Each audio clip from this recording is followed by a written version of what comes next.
بسم الله الرحمن الرحيم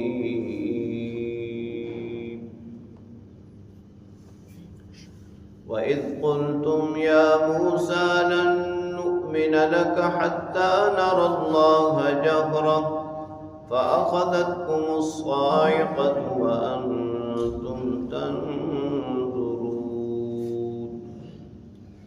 ثم بعثناكم من بعد موتكم لعلكم تشكرون وظللنا عليكم الغمام وأنزلنا عليكم المن والسلوى كلوا من طيبات ما رزقناكم وما ظلمونا ولكن كانوا أنفسهم يظلمون صدق الله وصدق رسوله النبي الكريم سورہ بقرہ کی آیت نمبر 55 تا 57 کی تلاوت آپ نے سماعت کی۔ ترجمہ سماعت فرمائیں۔ وَإِذْ قُلْتُمْ يَا مُوسَىٰ لَن نُؤْمِنَ لَكَ، اس وقت کو یاد کرو جب تم یہ کہتے تھے کہ اے موسیٰ ہم آپ پر ایمان نہ لائیں گے، حَتَّىٰ نَرَى اللَّهَ جَهْرَةً، یہاں تک کہ کھلی آنکھ سے اللہ کو دیکھ نہ لیں۔ فَأَخَذَتْكُمُ الصَّاعِقَةُ، پھر تمہیں کڑک نے پکڑ لیا، وَأَنْتُمْ تَنظُرُونَ، اور تم دیکھتے رہ گئے۔ ثُمَّ بَعَثْنَاكُمْ مِنْ بَعْدِ مَوْتِكُمْ، پھر تمہارے مرنے کے بعد ہم نے تمہیں دوبارہ زندہ کیا، لَعَلَّكُمْ تَشْكُرُونَ، تاکہ تم شکر ادا کرو۔ وَظَلَّلْنَا عَلَيْكُمُ الْغَمَامَ، اور بادل سے ہم نے تمہارے اوپر سایہ کیا، وَأَنزَلْنَا عَلَيْكُمُ الْمَنَّ وَالسَّلْوَىٰ، اور ہم نے تمہارے اوپر من اور سلوہ اتارا۔ کُلُوا مِن طَیِّبَاتِ مَا رَزَقْنَاکُمْ، کھاؤ جو ہم نے تمہیں رزق دیا ہے اس پاکیزہ رزق سے۔ وَمَا ظَلَمُونَا، تم نے ہمارا کچھ نقصان نہیں کیا، وَلَٰكِنْ كَانُوا أَنفُسَهُمْ يَظْلِمُونَ، بلکہ اپنی ہی جانوں پر ظلم کرنے والے۔ ان آیات بینات میں اللہ تعالیٰ نے بنی اسرائیل پر ہونے والی کچھ نعمتوں کا بھی ذکر کیا اور ان کی کچھ نافرمانیوں کا بھی ذکر کیا ہے۔ بنی اسرائیل کا اصل وطن شام تھا، اور جب وہ مصر آ گئے تو ان کے وطن پر عمالقہ نے قبضہ کر لیا۔ فرعون اور آل فرعون سے رہائی کے بعد اللہ تعالیٰ نے حکم دیا کہ تم عمالقہ کے ساتھ جہاد کرو، لیکن انہوں نے جہاد سے انکار کیا اور اس سزا کی پاداش میں وادی تیہ میں 40 سال بھٹکتے رہے۔ لیکن اللہ رب العالمین نے اس دوران بھی ان کو بے شمار نعمتیں عطا کی۔ جب اس میدان میں گئے تو وہ تو چٹیل میدان تھا، کہنے لگے کہ یہاں زندگی کیسے ممکن ہے، پانی نہیں ہے۔ اللہ رب العالمین کے حکم سے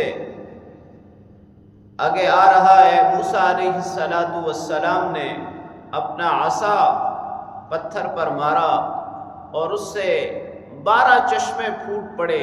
بنی اسرائیل کے 12 قبیلے تھے، ہر قبیلے کے لیے علیحدہ چشمہ۔ اب جب پانی کا انتظام ہو گیا تو پھر کہنے لگے کہ پانی سے تو زندگی نہیں ہے، کھانے پینے کے لیے بھی کچھ چاہیے۔ تو اللہ رب العالمین نے انہیں من اور سلوہ عطا کیا۔ من کا معنی مفسرین نے ترنجبین کیا ہے، یہ شبنم کی صورت میں ایک میٹھی چیز اترتی تھی، انتہائی مزیدار۔ رات کو جب سوتے تو ان کے ارد گرد وافر مقدار میں جیسے شبنم پڑتی ہے اس طرح ترنجبین ہوتی، اس سے لطف اندوز ہوتے۔ اور سلوہ بٹیروں کو کہتے ہیں، بٹیرے اتنی کثرت کی تعداد میں ان کے ارد گرد آ جاتے کہ انہیں پکڑتے اور بھونتے اور کھاتے۔ پھر کہنے لگے کہ یہاں پر کوئی سائے کا انتظام نہیں ہے، ہمارے پاس چھتوں والی گھر نہیں ہے، چھتوں والے۔ تو اللہ رب العالمین نے بادلوں کو حکم دیا، بادل ان کے اوپر سایہ کرتے تھے، جہاں جاتے بادل ساتھ ساتھ جاتے۔ یعنی اتنی زیادہ اللہ رب العالمین کی نعمتیں اور اللہ کی عطائیں۔ موسیٰ علیہ السلام جب طور پہاڑ سے تورات لے کر واپس اترے، دعوت دی تو انکار کرنے لگے اور کہا کہ اگر اللہ رب العالمین نے ہمارے لیے یہ اتاری ہے تو اللہ ڈائریکٹ ہم سے کیوں نہیں کہہ دیتا؟ تو کچھ لوگوں کا انتخاب کیا جو موسیٰ علیہ السلام کے ساتھ طور پہاڑ پر گئے، اور جا کر موسیٰ علیہ السلام نے اللہ کی بارگاہ میں عرض کیا کہ یا اللہ ان کا یہ مطالبہ ہے۔ اللہ رب العالمین کی طرف سے آواز آئی، اور جب آواز آئی تو پھر منکر ہو گئے، کہنے لگے کہ آواز تو کسی کی بھی ہو سکتی ہے، ہم جب تک اللہ تعالیٰ کو سامنے نہیں دیکھیں گے اس وقت تک ایمان نہیں لائیں گے۔ تو یہ بہت بڑی گستاخی تھی، اس لیے کہ دنیا کی آنکھوں سے اللہ کو کوئی دیکھ نہیں سکتا۔ اس گستاخی کی پاداش میں بجلی کی کڑک ان پر پڑی اور سب کے سب مر گئے۔ اب موسیٰ علیہ السلام نے پھر اللہ سے دعا کی کہ یا اللہ یہ تو نمائندے بن کر آئے تھے، اب اگر میں واپس جاؤں گا اور یہ مرے ہوئے لوگ ہیں تو میری قوم والے کہیں گے کہ موسیٰ علیہ السلام نے ہی غصے میں ان کا کام تمام کر دیا۔ دعا کی تو اللہ رب العالمین نے انہیں دوبارہ زندہ کر دیا۔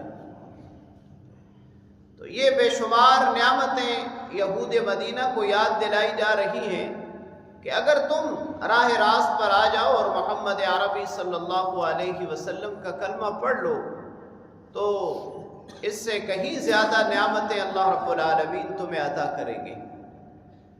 لیکن اس کے باوجود وہ راہ راست پر نہ آئے اور نہ ہی انہوں نے رسول اللہ صلی اللہ علیہ وسلم پر ایمان لائے۔ اللہ کریم سے دعا ہے اللہ تعالی کلام پاک پڑھنے، سمجھنے اور اس پر عمل کرنے کی توفیق نصیب فرمائے۔